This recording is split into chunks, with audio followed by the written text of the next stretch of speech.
Okay, welcome to Bro Staff Bass Class Volume 9.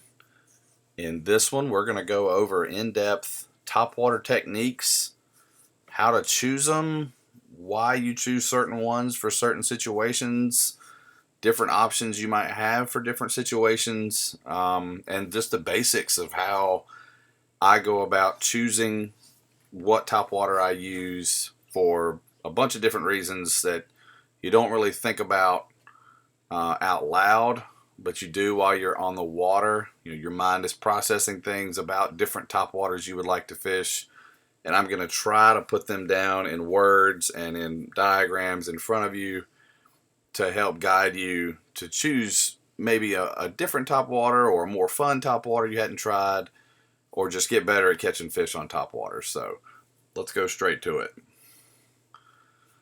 So when you know you're going to tie on a topwater, or you want to catch them on topwater, or you hear they're hitting topwater, or you think they should be biting topwaters, and you're getting ready to rig up for the day, how do you decide what kind of topwater to use?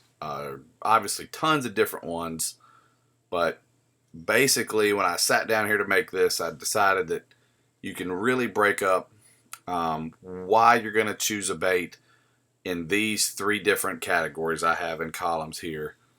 The first one, which is really going to kind of be dictated by the color, the paint job, the action of where you're fishing it and what you're fishing it around, is the prey match. Are you going to match a particular type of prey item?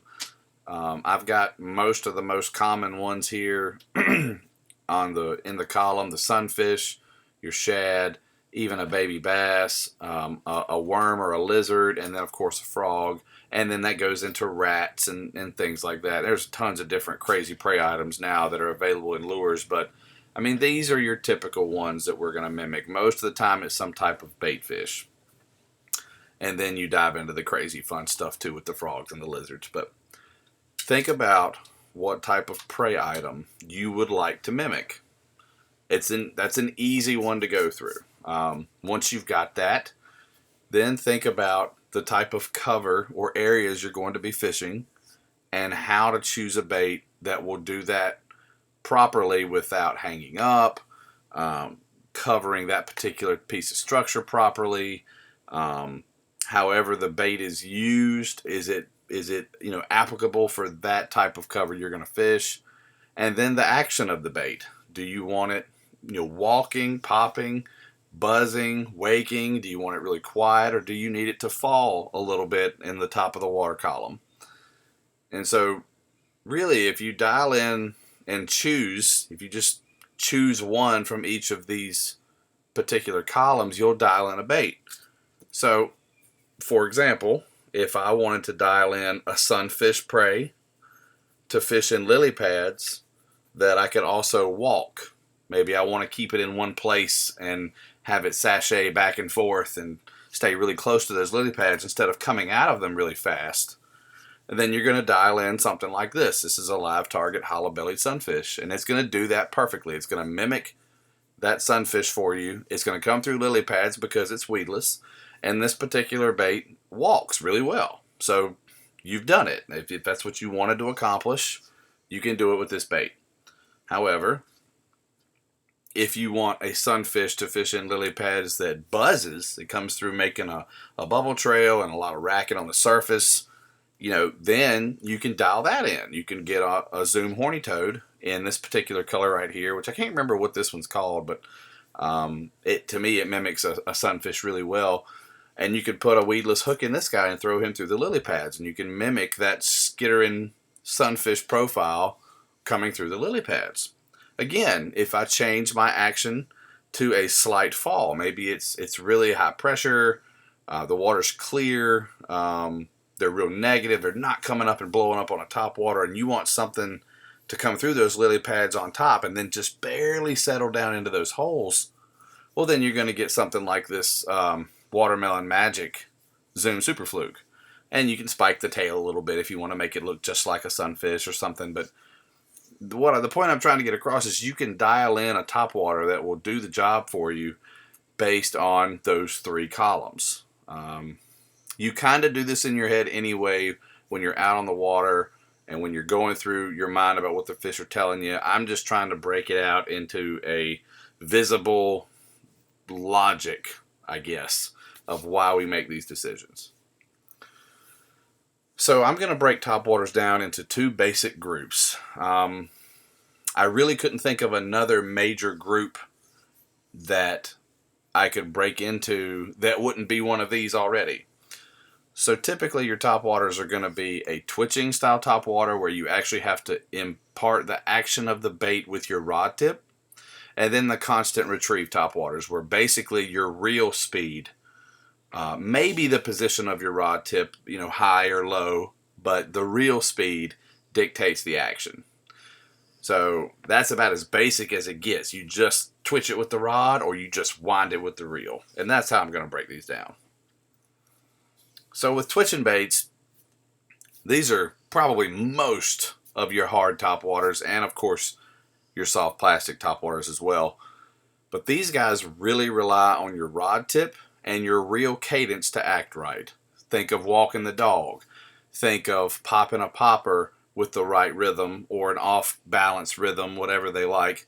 You really have to keep your rod tip and your reel cadence in sync together. The reel is going to take up the right amount of slack to make that spook right there walk when you walk the dog with your rod tip. If you don't have the right amount of slack taken up, or not enough slack taken up, or too much slack taken up, it's not going to behave properly. And it takes a little while. If you get a brand new topwater rod and you throw a spook on there and you've been fishing it on a different rod, it's going to take you a little while to figure out that cadence. But once you have it, it becomes muscle memory in your wrists, in your arms, in your elbows, to know how to make that spook do what you want it to do. Some baits walk the dog better than others, but they still require you to have a rod tip and reel cadence to behave properly. The twitching baits are also going to stay in your strike zone longer. They're not going to be pulled out of the strike zone like a constant retrieve bait will. So if you really know they're tight to cover, they're not chasing, you're going to have to quote unquote talk them into biting. A twitching style topwater might be better. I usually have a couple different topwaters tied on just in case they are mad and staying in really tight, so I can have one of these guys ready, to talk them out. We'd all love them to come out easy and blow up on everything, but more often than not, it don't work like that. So these twitching topwater baits are going to stay in the strike zone longer and better, and you can really, really hone in on that piece of cover, that tree, that stump, that side of the dock, and call that fish out of there. They're also going to have a more erratic action, so you could walk a spook doom doom 2 times to the left and then pause him, and then do 4 times and pause him. So with your rod tip, you're able to impart a lot more erratic action with a bait than, say, a mechanical, same old speed wind like a constant retrieve bait. So if you're trying to show them something different, if you're trying to impart a different type of action from the same bait you were fishing the cast before, you can do that with these. Most of your constant retrieve baits are pretty mechanical and pretty smooth, similar throughout the casts, but that's not the case with twitching baits. And these guys are usually very dependent on your line choices, the type of line, because of how they react to the rod tip. And I think I may go into that in a minute in the next slide. But if you're going to use something like monofilament that has a lot of stretch to it versus braid, which doesn't, that's going to really, really impart a different action with how hard or soft you jerk the rod tip. And the bait's going to react slower with something like monofilament, but it's going to act almost directly with braid. So you kind of want to decide what you want to do and then figure out the line that you would need to make that bait work the way you want it to. So there's a lot of crazy stuff going on with these baits that you can decide how to fish them differently based on the stiffness of the rod, the type of the line, how big the spook or the popper might be, all that different stuff. It's a lot more various than the constant retrieve baits. So dialing into something everybody pretty much knows about, the hard baits, the twitching hard baits. Like I've talked about, the spook's probably one of the most famous, also the popper there on the right. But when I try to tell people about how to decide on what type of hard twitching bait. We're not talking about constant retrieves. We're talking about a bait that you have to impart the action on for the rod tip and the reel cadence, a hard bait. Typically, these are the three columns you're going to be fooling with. There's a couple other oddball topwaters that are twitch baits that aren't in this, but this is the majority of your world here. Your walking baits, your chugging baits, and your poppers. A spook, like that Super Spook Junior there, or a walking bait, or whatever you want to call it, walk the dog bait, it's not going to have a lot of splash and commotion. It does not have a cupped lip. It does not have a propeller. It doesn't have anything on it to make a bunch of splash. What it does have is a very wide retrieve lane, because he's going to dart left, and then he's going to dart right, and then he's going to dart left, and he's going to go about his body length each time. So a big old spook's going to have a much wider retrieve lane than a small Zara puppy or something like that, but he's going to have a pretty wide retrieve lane. So that is important if you're trying to come through some vegetation, come by a dock post, come through a lay-down tree, knowing how wide he's going to walk so you don't hang up and screw up that cast when you've thrown up tight to a tree or tight to a dock piling. All this little stuff matters in the middle of your cast, and you don't think about it until you're there, but sitting here talking about each one of these baits in my mind, that makes a big difference. And these baits also cannot handle chop very well. They when he walks the dog, his head kind of dips a little bit, and you see where the line tie placement is on a spook. It is underneath the chin to let him walk back and forth. That's why it's designed that way.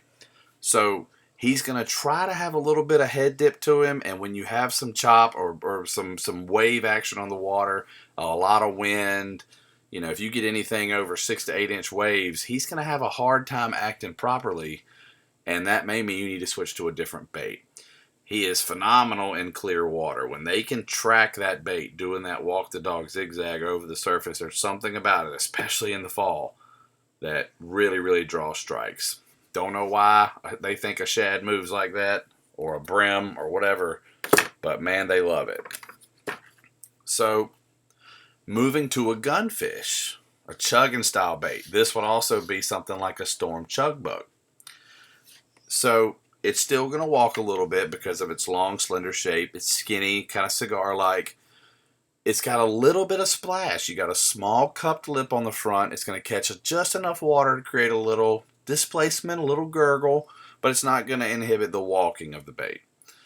It's going to have a tighter retrieve lane because of that. There's not as much freedom for that bait to go way left and way right when you walk him, because he's got that cupped face. So it's going to be a little bit tighter retrieve lane than a spook. A big old Super Spook Junior and a big gunfish are not going to walk the exact same way. But since this guy has a little bit of a cupped lip, and if you see where the line tie placement is, it's about mid to a little bit more than midway high up the cup. So he's going to be able to handle a little bit more chop. The cup is going to catch that chop and splash it forward. He's not completely relying on being able to walk cleanly back and forth. So the gunfish is kind of middle of the way, or the chug bug for that matter, is kind of middle of the way where it can handle a little bit of chop, but not a ton. It's got a little bit tighter retrieve lane, but still a little wide. It's kind of a compromise between the two. It's great in clear or stained water. Pick a color that you like. Try to mimic the forage you're doing. All of the shad colors just catch fish flat out really well. Probably one of the most complete twitching topwater baits on the market is a Lucky Craft gunfish. And they are expensive, but you don't often lose a topwater bait. Just think about that. It's not a deep diving crankbait. It's not a jig on the bottom or a shaky head or anything like that. More often than not, you're not going to lose a topwater bait. So I am cool with spending a little bit more money on some really good topwater lures, especially when they're as effective as something like that gunfish is. Sliding over to the popar. So we've gone from really smooth water, no commotion with the walking bait. We've kind of slid over a little bit to have just enough pop with the chugging bait, but still get our walking the dog to a fat little popper. And there are days when that little popar is a phenomenal bait to use. He is going to have the absolute most splash of a twitching bait you can find in this style. He's going to have that good bloop bloop gurgle that'll call those fish up. it has the absolute tightest retrieve lane of these three. He pretty much comes forward. So you can dial in a really tight retrieve lane right down the edge of grass, right beside a dock piling. All those things, you can pretty much walk a popper straight back to you as best as you want. It's going to handle chop really well because he's shorter and he's not trying to walk back and forth. He's trying to splash and gurgle. And then because of the bloop and the splash and the gurgle that he makes, in low vis water, your popper is going to be your best of these three. It's easier for them to find. It makes the most noise. It stays in the strike zone really, really well because he doesn't glide forward or backward or sideways or anything like that. He pretty much stays in place until you bloop him again. And most of the time when you pop that bait, it may come the length of its body. So you're talking 3 inches max. Easy to keep in the strike zone, lots of commotion, may not look as natural or as swimming as the spook or the gunfish, but it's going to draw strikes that those other ones won't. So if you look at it like this, across the whole board with all three, I'm first going to decide if a clear water topwater is best. And then if that's the case and I want to twitch it, I'm going to think about if it's windy, if it's muddy, and basically, am I going to be fishing tight to cover? If I'm fishing open water stuff, I'm not going to have to worry about real tight to cover. The first two there, the walker or the chugger, will be perfect. If I'm fishing real tight to some cover I can hang up in, I'm probably going to go with the pop R and just adjust my retrieve accordingly. So basically, you want to have all three with you. At least have a couple different styles of all three with you, and then play with them when you're on your own water and figure out which one does best for you. Honestly, if you get some gunfish, you're going to be able to dial in a pattern that works for you either way, working tight to cover or open water. It's a great middle of the road to go. Try a gunfish if you haven't. I think you'll catch some fish on it. For the setups, and you can use bait casting or spinning gear. I choose to use bait casting gear, but there's nothing wrong with spinning tackle. On a bait casting setup, I'm going to use a 6 to 7 foot medium to medium heavy. That's going to depend on bait size. It's going to depend on line size that I'm using. More often than not, I'm just using an old 6/0 to a 7/0 reel. Nothing special. And the line's going to vary based on the bait that I'm using, how heavy it is, and how much freedom it needs to move. So on a really light pop R, like a small one, I'm not going to be throwing heavy line. I'm going to be throwing about 12 to 14 pound mono, or maybe some 15 to 20 pound braid to let it fly farther, because there's not much weight to it. And that's when I'm going to use my little 6 foot medium heavy rod, or medium for that matter. But if you're throwing bigger baits, obviously you have to change up. But more often than not, it's a medium to a medium heavy. Very, very rarely will I go to a heavy. And we'll talk about when I will later. But just your basic medium to medium heavy gear, and base it on the weight of the bait. That's really going to be key onto what combo you set up, is how heavy the lure is. So, a little 1/4 ounce, pop R versus a 1/2 ounce Super Spook Junior, going to probably be a different combo for those. But, get something comfortable you can manipulate really well. Not a huge old long rod you can't really dial in with a retrieve technique and cadence you like that's comfortable. I like a shorter rod that I can really work my wrist for to work my topwaters. And this is it right here. So one bait we didn't talk about is the bait there on the right, and that's a prop bait. And they're not quite as popular as the other three, so I didn't really bring them into the mix. But right now, that's really working good for me around here, around bass that are feeding on sunfish. But anyway, my setup is a 6 foot medium rod with just a old 6 to 4 low profile reel, or whatever you like. It's fine. If you want a faster reel, go for it. I don't necessarily know that it's necessary, but make yourself happy. And I'm using 12 pound mono. I want a lot of flex in the line. I want it to not control the bait, let the bait have a little bit of freedom when I walk it. And you could go up to 14 or 17, but just know you're going to lose casting distance, and you're going to lose a little bit of freedom of motion of your lure the stronger the line you go. So find a sweet spot that you like and stick with it. And like I said, that's an H2O Express Slush Daddy prop bait in the bluegill color that has been a great producer for us this year. This is a day on the lake we had in May where we immediately found a prop bait bite first thing in the morning, and we rode it all day. We used one rod all day, had a great time. This is at High Rock Lake, And boy, it's just a lot of fun fishing topwater baits, real shallow, catching quality fish. And as you can see in the background there, we had a perfect day for it. Lots of clouds and a little bit of wind, and I think we caught around 30 fish that day. So it's just a fun time. That prop bait was really working hard. Water temp was in the mid to high 70s that day. So, I mean, perfect conditions, post-spawn fish, up shallow, feeding on brim. Yeah, just perfect day for topwater fishing. For your soft plastics that you're going to twitch, I kind of could tell that the fluke really didn't fit here for some people, but for other people it does. I know a lot of people that fish a fluke right on top, and they never let it go down. I kind of fish it both ways at the same time. If I think they're wanting it on top, I'll twitch the snot out of it and skirt it across the surface. And then if I think I need to let it fall, I will. So I had to include him because I do fish him like a topwater. If you're going to want it to stay on the top, though, you want to use your lighter baits. I do fish a couple soft plastic bait fish imitators that are full of salt when I want them to fall down deep by laydowns or docks, and that's not what we need here. What we need here are those lighter plastic baits. Zoom plastic is really light when it comes to the fluke and the trick worm there and the lizard, so they're kind of at the forefront of my stuff. If you pick them up out of the bag and feel them, you feel how not heavily salted they are. Well, this is going to help keep them on the surface. So typically you're going to want to rig them Texposed and weightless. I mean, you can add some weight to them to maybe burn them faster, but it's going to just destroy your presentation when you're trying to keep it right on the surface through the whole cast. And then don't use fluorocarbon. Fluorocarbon is going to sink. It's going to pull the nose of the bait down. You're going to have a harder time keeping it on the surface. So go with mono or braid definitely to keep it high up in the water column. And so this is what I'm talking about. So the riggings on the left are where you want to go to keep it up.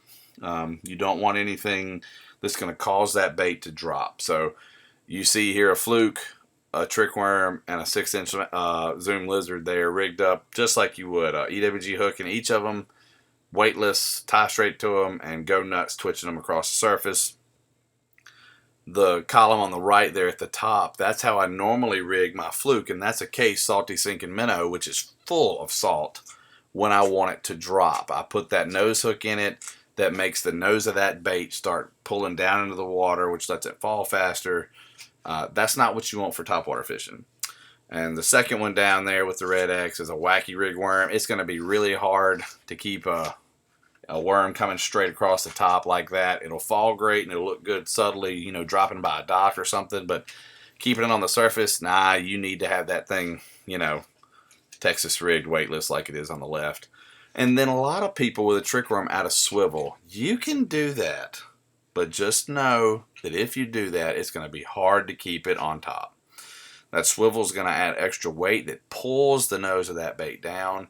It will help with line twist, but you're going to suffer with keeping it on top. So if you want it to stay right on top, try to figure out how to eliminate that swivel if you can. If you can't, then just know it's going to be tough to keep him on the top. More often than not, though, if I'm fishing a topwater soft plastic, I'm going to have it weightless, rigged up, weedless with these hooks you see on the left. And for that, I'm going to use my little 6-foot medium spinning rod. Put some 10 to 12 pound mono on it, or 15 to 20 pound braid. You could go down to about 10 pound braid, but just know that that's some small stuff, and if you hit a big fish, you're liable to get your heart broke. I usually stay around 10 pound mono or 20 pound braid. Find a spinning reel you like. It doesn't matter. One that'll hold enough line, one that balances well on your rod. A medium action rod is what I prefer because it lets the fish take the bait off the top, and it's not so heavy you pull it away from them when they come up and blow up on it. And I think it fights the fish really well. I don't have an issue with a medium action spinning rod. That's a Zoom Super Fluke rigged up right there. That's exactly how I fish it, pretty much to a T. If that was a picture of my rod and reel, that's it. 2500 series reel, 6-foot medium action rod, some 10 pound mono, and a fluke, and go nuts, especially in the fall. Excellent combo in the fall. Oh, good, phenomenal. We're talking about the line. So why it matters so much, we've talked about line before in a class earlier on, but this is why it matters so much. With fluorocarbon, it's nearly invisible. It has very little stretch, has a ton of memory, but it sinks in the water. It's not really good for topwater fishing. Um, it has benefits, but it really doesn't have a ton of benefits for topwater fishing. For other things, absolutely, but not necessarily for topwater. Monofilament and braid go tooth and nail back and forth about which one's better for topwater. Your monofilament is going to be mostly invisible. It's got a ton of stretch, which helps with your treble hook baits. It doesn't have quite as much memory as fluorocarbon, and it floats pretty well. So it has a lot of good stuff going for it. But then you look at your braid. Your braid is pretty visible. I mean, even if you color it black or you have the camo colored braid, it's going to be pretty visible in the water. So if that matters to you, think it through or add a leader. Braid, however, has zero stretch and zero memory. It'll go all year without getting loops in it or stretch in it at all, and it floats extremely well. So it's great for topwaters in that sense. Just know that you don't have any stretch. So when you pop that bait after a fish blows up on it, make sure your drag is set properly or you'll yank it out of his mouth. So keep all that in mind. There's good things and bad things about mono and braid for topwater. Stay away from fluorocarbon when it comes to topwater fishing, and just figure out how you want to do it with the other two. So hollow frog style baits. Probably my favorite thing to fish on topwater. The good thing about them is they can go anywhere. You don't necessarily have to throw them through lily pads or grass or anything like that. You can fish them in open water if you want. Heavy tackle, though, is just about critical for it. To pound those big old hooks home into the mouth of a fish through that hollow cavity body, you really need a good hook set with a strong hook rod and some line that's going to hold up to all that, especially if you're in some slop like some heavy lily pads or grass. And I'm going to go over that in a second. They absolutely tend to draw bigger strikes, and I've just seen this from practice, from being on the water and fishing these styles of baits right around pop-R fishermen, right around fluke fishermen. They just, for some odd reason, draw a big bite out. But you need to be ready to miss some fish because of these hollow bodies, and they're weedless. It's not the perfect way to hook a fish. You're going to miss some fish. Don't get upset. You're going to get upset. You can't help it. You're going to miss some of the fish just by how they take it and how you set the hook. But the juice is worth the squeeze to me. When you pop some really big fish on these baits, you forget all about the ones you miss. Trust me. So here's an example of how you have a grass line, a big old wad of grass here going down the bank. And you think the fish are in there. So if you're trying to catch them, this is probably summertime because the grass is up. If you're trying to catch those fish up shallow, they're probably going to be feeding on sunfish and shad up there. Sunfish are usually real prevalent when it gets warm. They live in this grass. They eat the bugs off of it. They hide. So to be able to double team that, we're looking at having the live target hollow-bellied sunfish to throw in the grass and pull through the grass and try to find those fish that may be hunkered up in there. But at the same time, we've got a Brian's Prop B prop bait up here that's painted up just like a sunfish to fish the outside edge. So you're covering the whole thing with a sunfish style topwater of some sort. So if you know you're going to fish topwater and you know you're going to fish one type of cover, this is how you can dial those 3 columns in that we talked about at the first slide to match the hatch with the cover presented the way you'd like to. And this is exactly how we've done it before on baiting, catching fish in and around grass and shoreline cover with 2 different styles of baits. So one person will have the prop bait covering the outer edge. The other person will have the hollow belly throwing it up in the grass, figuring out if they're there. And then once you dial them in, both of you can do the exact thing you need to do. So have a little variety in trying to match the hatch for the cover you're going to fish until the fish tell you what they want.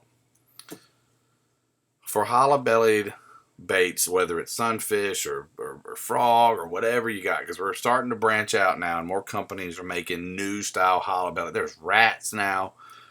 So I'm going to look at a 6'6" to a 7-foot medium heavy to heavy rod. I don't want a big old rod. I'm not a short fella. I don't need a huge long rod. And more often than not, I'm not looking for distance as much as I am accuracy. And like I've told you before, the longer the rod, the worse your accuracy is going to be. So I really like a 6.5 foot heavy rod. They're hard to find, I promise you. Most of them are probably going to start a heavy style at about 6 foot 10 inches. Most rod companies. A few of them have a 6.6 heavy, and I love them. That's actually my frog rod is a 6.6 heavy. I've got a 7-to-1 gear ratio Corrado on there on mine, and I've got 50-pound braid on my frog reel. I don't mess around with it. That way I can throw it in the nastiest stuff all day and not worry about it. But if I want to throw it next to a dock or a patch of riprap, I can do that too. And when I pound the hook, I don't worry about the line. One of my favorite baits is attached right there. That's a Spro Bronzeye Popping Frog. I've caught everything from 2 and 3 pounders up to 7 pounders on that bait. So I really like it, but you got to have the right equipment. Go ahead and beef up your equipment for a frog. I have 2 frog rods because they're that important to me. And they usually come with me every trip from about April through about September, because I love fishing them so much. We're going to talk about reeling baits now. And everybody's favorite reeling baits, of course, down there on the bottom right. Nobody knows what that is. That's your old whopper plopper, of course. But when you have your reeling baits, they're going to typically rely on the retrieve speed to act. Like I said before, the pitch of your rod tip is important as well, whether you hold it down or you hold it up. Like with a buzz bait, you're going to want to hold it up, of course. They're going to cover water a lot faster than your twitch baits. Now, we talked about how they stay in the strike zone better. The twitch baits do. But these guys are going to help you cover water a lot faster. So if you want to go down a bank and see where the fish are laying, you can chuck and wind and put the trolling motor on high or keep the paddling going and really, really cover some water with these with a topwater presentation. Typically, however, they're going to have one single action through the cast. Either the blades are going to burble, the wake bait there is going to wiggle back and forth, and the whopper plopper is going to plop all the way back. There's not a lot of variety. It's just going to be one pretty mechanical retrieval on the way back. And they're not nearly as dependent on the line types because of this. You're just winding them back in. So the first question you want to answer when you're talking about just winding a bait in is, does it need to be weedless? If it does need to be weedless, then you can dial in even further. Do you want to go to a soft plastic weedless reeling bait or a wire weedless bait? To look at the soft plastic ones, you're probably going to be looking at stuff like frogs, lizards, and swimming worms. You can do swim baits as well. Most of the time for a topwater, you're going to be using some type of frog bait a lot. And then there's a couple of extra ones there. But there's tons of different options now with frogs. Every company has their own buzzing or gurgling frog. The Ultra Vibe kind of cut tails there of the horny toad were kind of revolutionary back in the day. There's a few companies making those now, but most of your topwater toads are going to have those boot feet there that Stanley came out with their ribbit years ago. They're really good around vegetation. They're weedless. They come through that cover really well. Better than like a buzz bait would, or obviously any of the wake style baits with treble hooks. And they're going to be a little more subtle than the wire bait. They're not going to have as much noise and flash and clack and things like that. They're just going to look like a natural creature swimming across the surface. And sometimes that's what you need, especially in really clear water with high pressure. But then you go to the wire style weedless baits. And a buzz bait is not super weedless, but you can pull it through grass with that one single hook. These are mostly going to be a buzz bait style. You can, talk about taking a spinner bait and keeping it right on the surface, and maybe a chatter bait. Most of these are going to be a buzz style bait. They're great around veg and open water, and they're going to be louder than the soft plastics. They're going to have a squeak. They're going to have a bubble trail. Some of them have a clacker. These are going to be a little bit more attracting the fish to them than just looking subtle. We're going to try to make them mad and angry with all this noise. So here's a couple different options here. Obviously that counter-rotating twin blade buzz bait at the top left is probably my favorite buzz bait of all time. And then a lot of people, especially the pros, are doing the whole let's throw a horny toad or a swimming toad on a buzz frame now. That seems to be the hottest thing going with buzzbait style lures these days. The old school Mr. Twister top prop there had a weedless hook on it. Put a worm, put a twin-tail grub on it, and it'll come right through the grass. And then new things like this inline buzzbait here, this a D&M Buzzsaw that has an actual weedless hook on it. Lets you put whatever you want, a swim bait, a frog, a worm, whatever, and turn it into a single blade buzzbait that comes through vegetation really well. Haven't tried that one yet, but I'm really intrigued with it. Probably going to end up trying it next year for sure in the springtime. This is my favorite though. This is my baby. A little Confidence Baits finesse buzzbait. I take the skirt off of mine and put a 3-inch slider bass grub on it, and I'm telling you, that is just a little 1/4 ounce buzzbait head with those two counter rotating wide props. It's slow, it's subtle. The fish don't see anything like that very often. I've caught everything from smallmouth bass that are 10 inches long up to 3 and 4 pound largemouth on it. Just a hoot to fish. Nobody's throwing anything like this, and I really, really enjoy throwing that particular buzzbait right there. So, Confidence Baits finesse buzzbait. If you want to keep the skirt on there, that's fine. Fish it till it falls off, and then get you a 3-inch slider bass grub. Thread it on there nice and straight. Go throw it in clear water. Watch what happens. It's a lot of fun. So if you'd rather have some treble hooks with your constant retrieve bait and you don't want to be weedless, you're typically going to have just 2 categories of that. You're going to have something called your wake baits, and then something I call action baits, which are pretty much dominated by the whopper plopper. But we're going to go over the wake baits first. So these guys are just like they say. They're for waking across the surface. They're going to be quieter, less noisy than a buzz bait or a gurgle bait or anything like that. And it's basically just going to swim across the surface. You hold your rod tip up and you wind at a speed that's comfortable for you, and it's going to create a V-wake across the surface for the bass to track, just like a shad running away. And these are great for covering water really fast. My favorite by far is the top left. That's an H2O Express wake bait. They are excellently made for cheap money. It's a $4 bait. See if you like wake baits. Go to Academy and get you one. Spend $4. If you don't like it, find me. I'll buy it from you because I've got every color. I've really, really fallen in love with wake baits over the past few years for fishing around laydowns in the fall, especially where spotted bass are when they're chasing shad. It's a hoot to fish. That's not a very big bait either. It may be 2.5 inches long. A lot of fun. The live target wake bait there in the bottom left is one I really want to try. I forgot to pick it up this past year and try it out because I had so much fun with the H2O Express bait. But that one has such a cool paint job and a little bit different bill that I'd like to probably try it too before I just say that the H2O Express is better.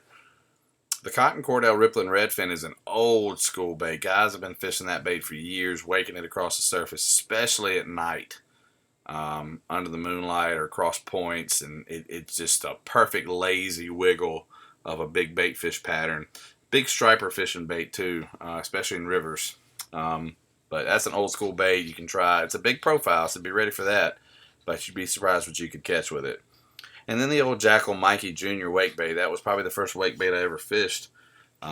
Picked it up off Tackle Warehouse to try it out and fell in love with it. Stays right on the surface. It's about 4 inches long.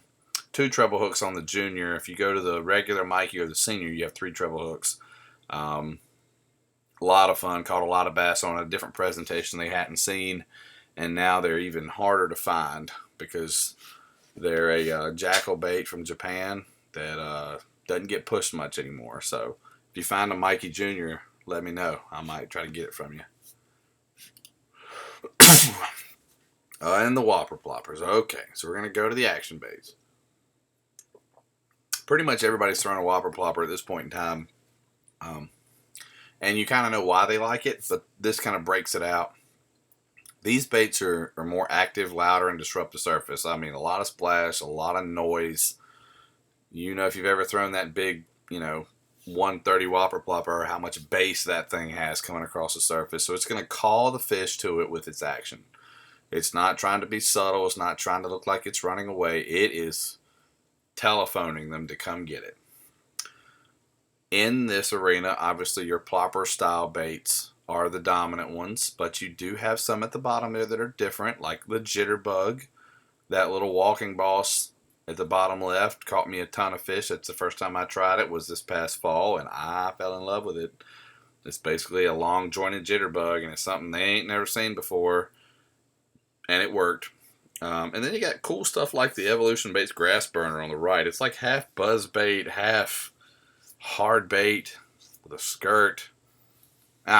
Crazy new stuff coming out. Tackle Warehouse is loaded with awesome different topwaters. The most recent one that I've ever tried was the H2O Express Double Plop there in the middle on the left. It's basically a whopper plopper, but instead of one big plopping blade, there's two smaller ones. And the rotation is faster, so you can fish that one a little bit slower and still get your plops. So I have had fun with that one. I have fished it. I have caught fish on it. And so far, so good. And it's only about $6. So it's about at least half the price of a regular whopper plopper, just to let you know. You want to try a new topwater, don't want to break the bank, get you a couple of the Express double plops. They work. I've had a good time with them. When I'm going to throw these style of baits, and again, there's going to be an exception to this, but when I want to throw these normal sized ones, not the oversized ones, I'm going to use same deal, a 6 to 6.5 foot medium to medium heavy rod, depending on the weight of the bait. 12 to 17 pound mono, 30 to 50 pound braid again, weight of the bait. There's the Express double plop there, and then just whatever low profile reel you like. Get something you're comfortable with, the speed you like, and go with it. It's not real hard. Again, remember, the longer the rod, the longer the cast, but the less the accuracy you have. So think about that before you rig up. Here's your special case. This is a bigger setup for a bigger bait. If you're going to throw that big whopper plopper, that 130 size, or something like that big Walking Boss Part 2, which is about a 6-inch bait, it's heavy. It's 3/4 to an ounce, I think. You're going to want a bigger rod because you can't super load a medium or medium heavy rod that's smaller with these baits. You won't get the distance. You won't get the retrieve you want. Go ahead and get a beefier setup. My particular setup is a 7-foot heavy Bass Pro Shops Carbon Light rod. And I've got 50 pound braid on my big plopper. I do not mess around. I want him to come on back. If he hangs something big, I don't mess around. You don't have to go that big. Some guys throw 20 pound mono and they love it. That 50 pound braid, I'm a fan. I really like that bigger braid with my big plopper. And I'm using a Shimano Calcutta reel. I think it's a 6-to-1 ratio. It's not a real fast ratio. And of course, that's a Whopper Plopper 130. So that's the big dog that we sell around here. And man, he works real good on big fish, especially in the fall and at night. But if you're going to throw that big one all day, you need a little bit beefier stick to hold up to it. So we're going to bring it all back together before I get rid of you. In summary, for your topwater baits, it's going to get good around that 70-degree water temp. Now, I know you can catch fish on topwater in some crazy water temps in different situations. Typically is the word there. It gets good around 70. Once your water temperatures squeak over 65 and get up close to 70, you can about guarantee there's a topwater pattern somewhere in your fishery based on the cover, how you like to fish, is whether or not you get to take advantage of it. But look for that 70-degree water mark. That's usually the magic number. And before you pick a bait, consider the cover, those 3 columns we talked about, the cover, the prey match, and the action. You do this already, again, in your head. But if you'll prep it out before, it'll help you dial it in faster to what you want to achieve. If you don't care and you want to try a new bait, that's fine. But if you're trying to achieve a specific goal in any of these 3 columns, think it out first Figure out what bait you'd like to try and rig up one of them.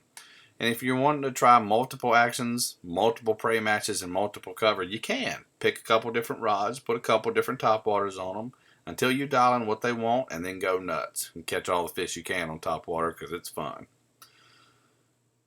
Again, try multiple topwater groups until you figure it out. A buzzbait and a trick worm, a hollow-bellied frog and a whopper plopper. And figure out what the fish want on your body of water around the cover you're fishing.